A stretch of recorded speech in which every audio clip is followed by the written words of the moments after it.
www.dj-figo.com. باسم رب العباد اللي مداولنا الجراح، ده حكاية الفنانين المغمورين الشقيانين. باسم رب العباد اللي مداولنا الجراح، ده حكاية الفنانين www.dj-figo.com. عن شاب الناس حابينه وفي منهم ناس كارهينه، بيغني من تاني حضانة وكل همه الفن رسالة. عن شاب الناس حابينه وفي منهم ناس كارهينه، بيغني من تاني حضانة وكل همه الفن رسالة. ابتدأونا من أول الإذاعة المدرسية، كل اللي كان يسمع صوته يقول له أنت حاجة عالمية. كان يسمع تسقيف طابور وطلبة أساتذة حتى المدير، صوته كان يلمس القلب، لا بجد كان خطير. كل اللي كان يشوفه يقول له مطرب إيه، إلا ما شفنا لك شريط ولا حتى نسخة CD. كل اللي كان يشوفه يقول له مطرب إيه، إلا ما شفنا لك شريط ولا حتى نسخة CD. من صغره كان مبدع وصاحب أفكار، جاتله فكرة جامدة طحني والله دي كانت آخر ضمان. جاب جهازه في مات صغير وكان يبدأ التسجيل على صوت أغنية مشهورة من أغاني الفنانين. ولما كان يجي صوت المطرب يوطي ويغني بسرعة، بعدها كان بيعلي الصوت ويجربها زي الجرعة. فضل يكررها وقال لنفسه أنا لازم أجيبها، وفعلا جابها بالسنتي، خد الشريط سمعه ولأنه ودنه كانت موسيقية كان بيلقط الألحان، أبعد لحن أقرب ما مات ويقول لك اسم الآلة كمان. قال يغير بقى طريقته، قال هيسجل أغاني على جهاز الكمبيوتر ودي من ضمن أماني.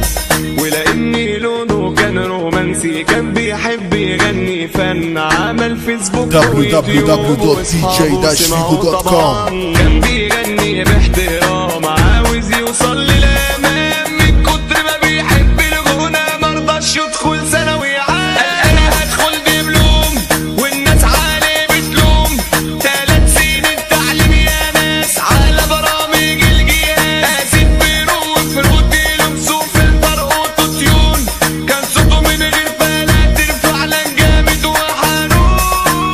كان كل اللي يشوفه يقول له بلاش تحط الفلترات، صوتك لايف رائع جدا ما تقلدش البازارات. كان ينزل الأغنية وده من الناس كان قوي محبوب، كان بينشر الأغنية على 205 جروب. ومع الوقت بقى مؤلف وملحن وموزع، كان يقعد كده على الجهاز ويفكر على طول ويبدع. عمل استوديو كان لوحده، خد الأوضة في البدرون، كان يشيل ويحط لوحده، كان هيوصل www.dj-figo.com. شركات إنتاج مشهورين ومغمورين، مش لازم أقول أسماء، المهم تكونوا سامعين. عملوا له كليب يا ناس حاجة قمة في التفاهة، ولأنه كان لسه بادئ كان مش عارف أي حاجة. حسبي الله العظيم في أي هادم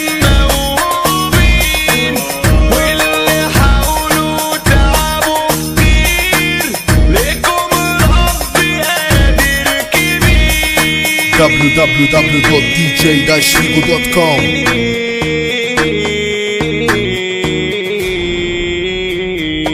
الناس بقى ضحكت عليه لما شافوا الكليب ده، اتريقوا وضحكوا عليه، الناس كانت مش طايقاه. قرر يسيب الرومانسي ويسجل مهرجانات، طبعا مع اللفظ والمعاني وتغيير الكلمات. استغلها في توصيل رسالة للناس البساطة، وعمل مهرجانات كوميدية علشان بلدك فيها غباء. ورجع ضميره يأنبه، ازاي اغني مهرجانات، ده انا فنان وليا وضعي مع اني اخترت الكلمات. قال لي الناس مش هغنيها ومسح اي علاقة بيها، بس لما فكر تاني لقى والله الشهرة فيها. الناس سمعته شغالت له مهرجانات، جاتله شغل من طريقها والحكاية خد وهات. قالها قدم في البرامج اللي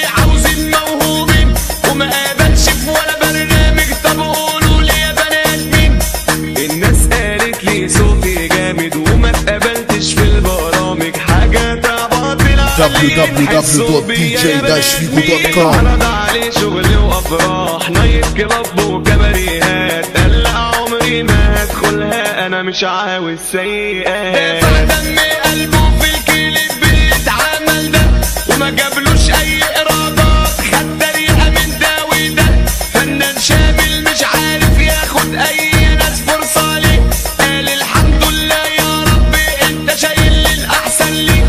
عارفين ده حكايه مين؟ ركزوا يا بني ادمين. www.dj-figo.com. باسم رب العباد اللي مداولنا الجراح، ده حكاية الفنانين المغمورين الشقيانين. باسم رب العباد اللي مداولنا الجراح، ده حكاية الفنانين www.dj-figo.com. عن شاب الناس حابينه وفي منهم ناس كارهينه، بيغني من تاني حضانة وكل همه الفن رسالة. عن شاب الناس حابينه وفي منهم ناس كارهينه، بيغني من تاني حضانة وكل همه الفن رسالة. ابتدأونا من أول الإذاعة المدرسية، كل اللي كان يسمع صوته يقول له أنت حاجة عالمية، كان يسمع تسقيف طابور وطلبة أساتذة حتى المدير، صوته كان يلمس القلب لا بجد كان خطير. كل اللي كان يشوفه يقول له مطرب ايه، إلا ما شفنا لك شريط ولا حتى نسخة CD.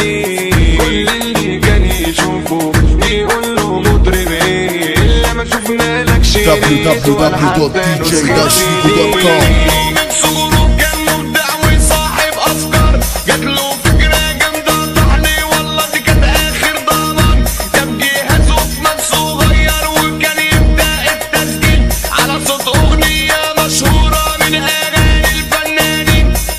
ولما كان يجي صوت المطرب يوطي ويغني بسرعة، بعدها كان بيعلي الصوت ويجربها زي الجرعة، فضل يكررها وقال لنفسه أنا لازم أجيبها، وفعلا جابها بالسنتي، خد الشريط سمعه ولأنه كانت موسيقية كان بيلقط الألحان، أبعد لحن عرب ما مات ويقولك اسم الآلة كمان، قال يغير بقى طريقته، قال هيسجل أغاني على جهاز الكمبيوتر ودي من ضمن أماني.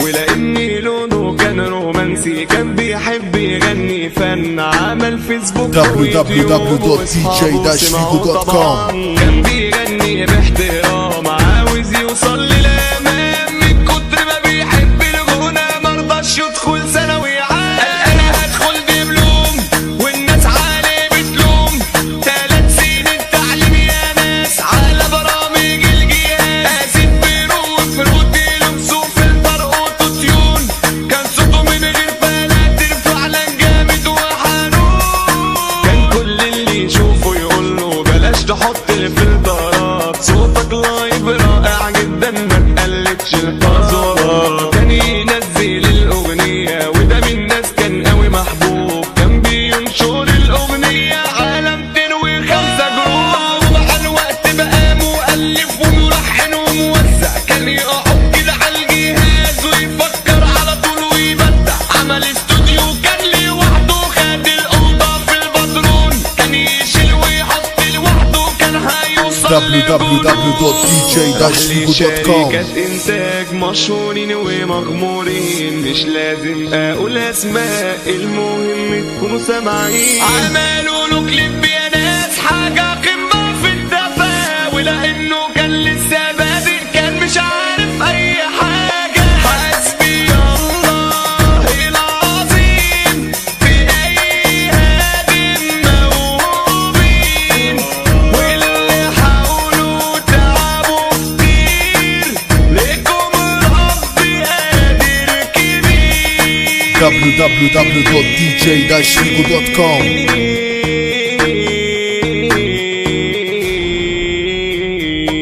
الناس بقى ضحكت عليه لما شافوا الكليب ده، اتريقوا وضحكوا عليه، الناس كانت مش طايقاه، قرر يسيب الرومانسي ويسجل مهرجانات، طبعا مع اللفظ والمعاني وتغيير الكلمات، استغلها